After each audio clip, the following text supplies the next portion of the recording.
Good morning, students. Let us start with the mathematics first. हमने पहले ही probability chapter शुरू कर दिया है। उसके अगला पार्ट हम आज देखने वाले हैं, जिसमें हम कुछ प्रॉब्लम्स प्रैक्टिस सेट 5.3 के और कुछ प्रॉब्लम्स 5.4 के लेने वाले हैं। Okay, so I will take problems from practice set 5.3 और Telang sir will take from the practice set 5.4 in other videos. अब तक इस चैप्टर में हमने जो 5.1 और 5.2 में देखा है वो देखा है कि भी प्रोबेबिलिटी क्या होती है, पॉसिबिलिटी क्या होती है, रैंडम एक्सपेरिमेंट्स क्या होते हैं, उनके आउटकम्स क्या होते हैं, और सैम्पल स्पेस क्या होता है, और नंबर ऑफ सैम्पल पॉइंट्स कैसे किसे कहते हैं। अब देखेंगे हम फेवरेबल आउटकम्स किसे कहते हैं। So what is mean by favourable outcome? The outcome satisfying particular condition is called favourable outcome. अब क्या होता है फेवरेबल आउटकम्स, पर्टिकुलर कंडीशंस क्या होती हैं? एग्जांपल लेते हैं कि भी अगर हेड को हमने टॉस किया, सॉरी कॉइन को टॉस किया हमने, तो हमें क्या सैम्पल स्पेस मिलेगा? एक हेड रहेगा, एक टेल रहेगा।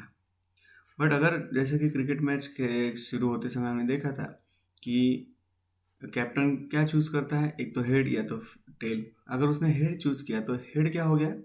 उसका फेवरेबल आउटकम हो गया। उसने कंडीशन डाल दी उस पर कि भाई मुझे हेड ही चाहिए। तो उसका जो सेट बनेगा, ये जो हेड है, उसे हम कहेंगे फेवरेबल आउटकम। और उनका जब सेट बनेगा, उस सेट को हम कहते हैं इवेंट। ओके, सो और एग्जांपल देखेंगे हम। Late us see what is mean by event. Event is a set of favourable outcomes of a given sample space. जो सैम्पल स्पेस रहेगा उसमें से जो हमें फेवरेबल आउटकम्स रहेंगे, उनका जब हम सैम्पल सेट बनाते हैं तो उसे हम इवेंट कहते हैं। और इवेंट जो है वो हम ए से लेकर तो जेड तक किसी भी लेटर से डिनोट कर सकते हैं। एग्जाम्पल देखते हैं। अ डाई इज थ्रोन। अगर डाई थ्रो किया तो सैम्पल स्पेस क्या बनेगा? 1 2 3 4 5 6 सैम्पल स्पेस बनेगा। और उस पर हमने कंडीशन डाल दी, एक येलो में दिखाई दे रहा है आपको, कि outcome is an odd number. अब इस सैम्पल स्पेस में से ऑड नंबर ही मिलना चाहिए, मतलब 1 3 5 मिलना चाहिए। ये हो गया कंडीशंस में आने वाले आउटकम्स। तो ये 1 3 और 5 को हम कहेंगे फेवरेबल आउटकम्स। और इन 1 3 और 5 का अगर हम सेट लिखते हैं, देखो नीचे, तो set of this favourable outcomes is called event. अब 1 3 और 5 का अगर हमने सेट लिखा तो उस सेट को हम कहेंगे इवेंट। और इवेंट जो है वो ए से जेड तक किसी भी लेटर से डिनोट कर सकते हैं एक्सेप्ट एस। तो हम ए से डिनोट करते हैं तो हमारा इवेंट हो जाएगा ए इज इक्वल्स टू 1 3 5। अब इस इवेंट में जो एलिमेंट्स है वो 1 3 5 टोटल 3 एलिमेंट्स है। उसको दिखाने के लिए हम एन और ब्रैकेट में कैपिटल ए ऐसा लिखते हैं और उसको पढ़ते हैं एन ऑफ ए। मतलब एन ऑफ ए मतलब number of elements in set A, that is number of favorable outcomes. So that is n of A equal to 3. Okay, so let us see some important facts about this. An event is the subset of sample space. Event जो होता है वो subset होता है sample space का। Event A से Z तक किसी भी लेटर से डिनोट कर सकते हैं except S. Number of elements in event N of A से लिखे जाते हैं। और इम्पॉर्टेंट पॉइंट, अगर मान लो आपका सैम्पल स्पेस और आपका इवेंट दोनों एग्जैक्टली सेम है तो इसका कहते हैं सर्टन इवेंट। और कभी किसी एग्जाम्पल में इवेंट में एक भी एलिमेंट नहीं आता है तो उसे हम कहते हैं impossible event. Okay, so different types of events भी होते हैं, वो भी हमारे अभी सिलेबस में नहीं है। ठीक है, so let us see some problems from practice set 5.3। Question है, write sample space S and number of sample points N of S for each of the following experiment. Also write A B C. एक pointer ले लेते present करने के लिए, ज़रूरत पड़ती है तो।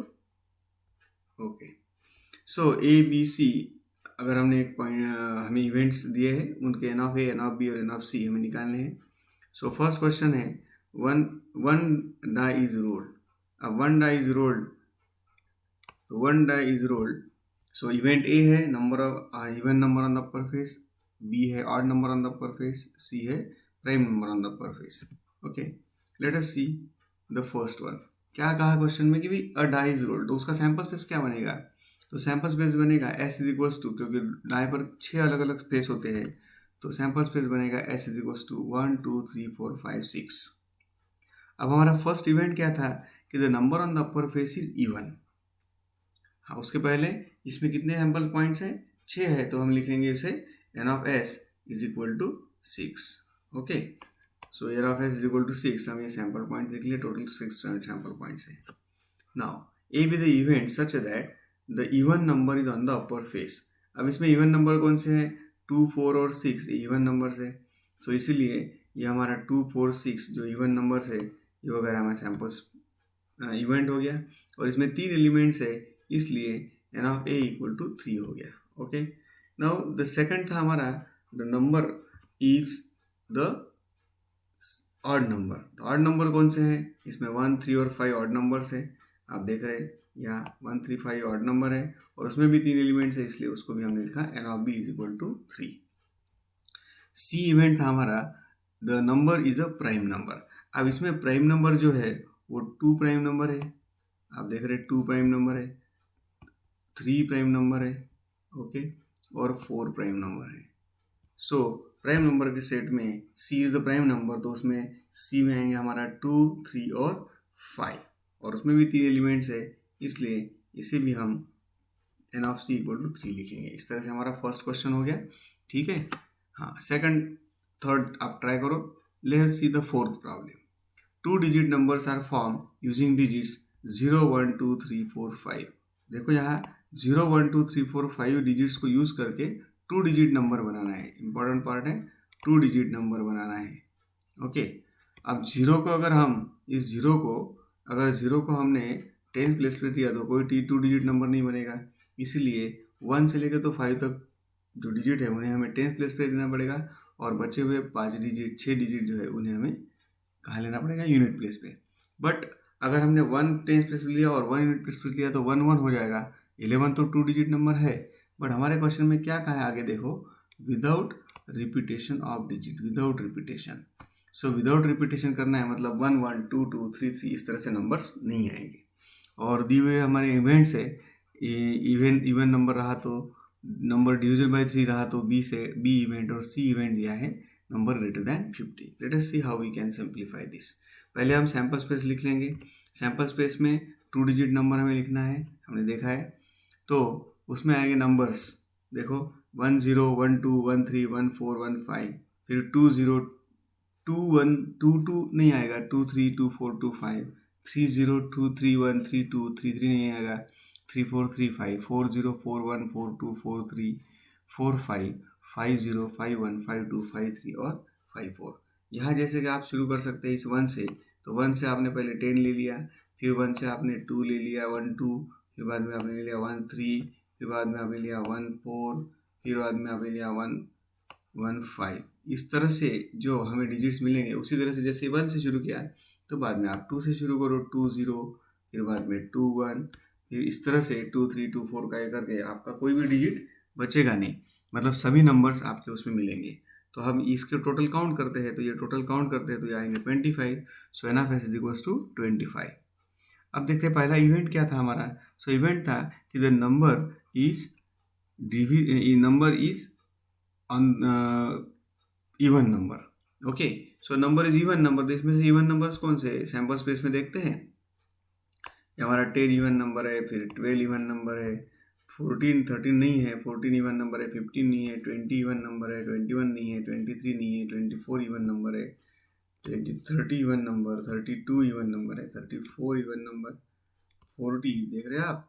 ओके, ख्याल देना इधर 42 है, उसके बाद 45 43 नहीं है, बाद में 50 है, 52 है और लास्ट में है 54. इन सबको हम सेट ए में लिखा है यहाँ पे, और ये सभी सेट ए में जो लिखे हुए एलिमेंट्स है all are the even numbers. और टोटल काउंट करते हैं तो हो गए हमारे 13. So n of a equal to 13. हमारा सेकंड इवेंट दिया है कि the number is divisible by 3. b is the event at which is divisible by 3. अब डिविजिबल बाय 3 मतलब आप दो तरह से कर सकते हैं. एक तो 3 के टेबल में कौन से नंबर हैं इनमें से ये देख सकते हैं, या 3 की टेस्ट ऑफ डिविजिबिलिटी को यूज़ कर सकते हैं. सो इसको यूज़ करके हमें मिलेंगे 12 15 21 24 30 42 45 51 एंड 54. ये हमें मिल गए total 9 elements which are divisible by 3. वो हमने लिख लिए, वो हमारा बी से इवेंट हो गया, और n ऑफ बी हमने नंबर ऑफ फेवरेबल आउटकम्स लिख लिए.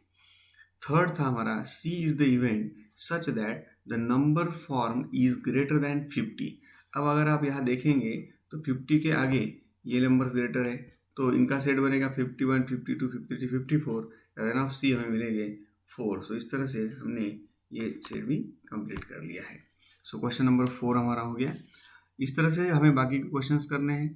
हमने बाकी क्वेश्चंस के जैसे कुछ क्वेश्चंस हमारे फर्स्ट और सेकंड एक्सरसाइज में हमने लिए हैं, सो उसको आप रिवाइज करो और फिर इस एक्सरसाइज 5.3 को आप कंप्लीट करने की कोशिश करो। अगर कोई डिफ़िकल्टी आती है तो बिना झिझक के आप पूछ सकते हैं। 5.4 में हमें प्रोबेबिलिटी कैलकुलेट करनी है, उसमें प्रोबेबिलिटी का फॉर्मूला देखना है और कुछ प्रॉब्लम्स करने हैं। वो आप तेलंग सर ने जो वीडियो दिए हैं उसमें आप 5.4 की प्रॉब्लम्स पढ़ सकते हैं। Okay, thank you.